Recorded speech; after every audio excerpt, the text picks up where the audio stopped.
Anak, ano sa palagay mo? Swak na ba tong itsura ko? Pwede na ba ako makipagsabayan sa mga bilyonaryong kaibigan ng mga palasyos? Ano, okay ba?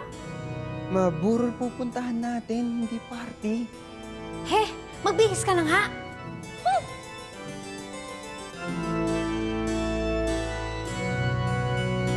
Anak,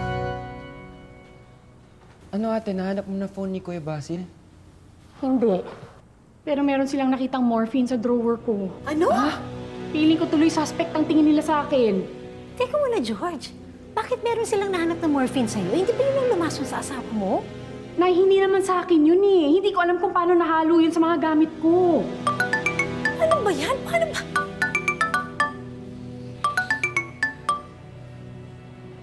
Hello, Tita Aurora? Yes po. Opo, inaasikaso ko pa po yung mga pulis. Sige po, papunta na po dyan. Kailangan daw ako ni Papa Salamay.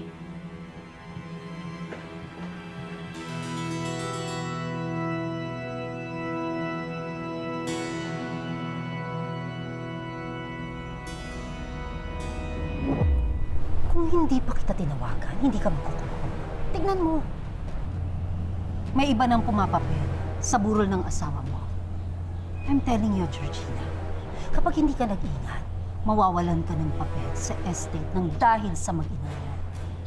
Tandaan mo, wala na si Basil.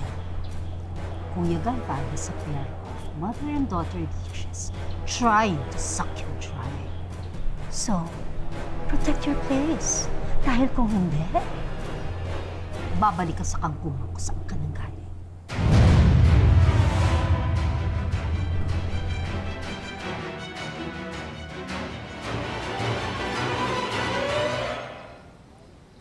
Ano bang problema, Nay? Baka maging suspect si ate mo sa pagkamatay ni Basil.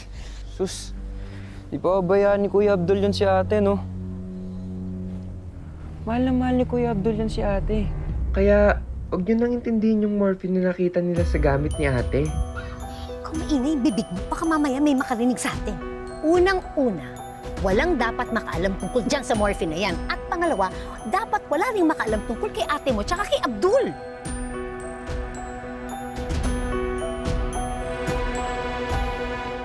May relasyon si George at ang investigador?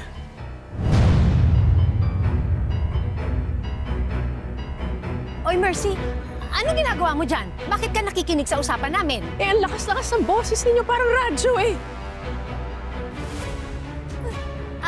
Mercy? Mercy, sandali lang! Mercy, sandali lang! Mercy, sandali! Mag-usap muna tayo! Mercy, sandali lang! Ay, mag-usap muna tayo! Mercy! Mercy, sandali lang!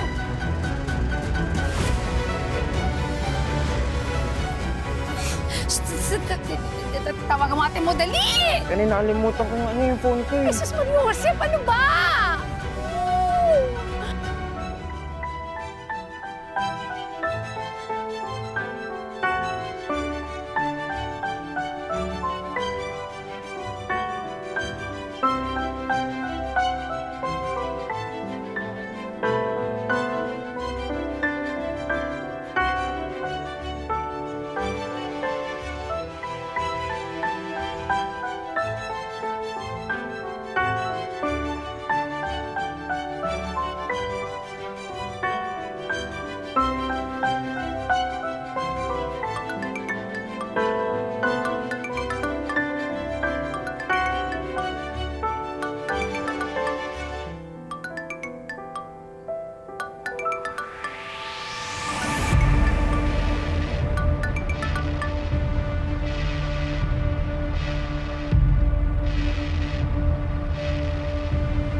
Ate, si ano po? Hello, anak. Anak, narinig ni Mercy yung pag-uusap namin ni Ward. Eh, gusto ko sana kausapin at mag-explain, kaya lang ayaw naman makinig ng gaga. Nay, ano ba sinasabi ninyo? Hindi ko kayo maintindihan. Alam na niya yung tungkol sa morphine at yung tungkol sa inyo ni Abdul. Ano po?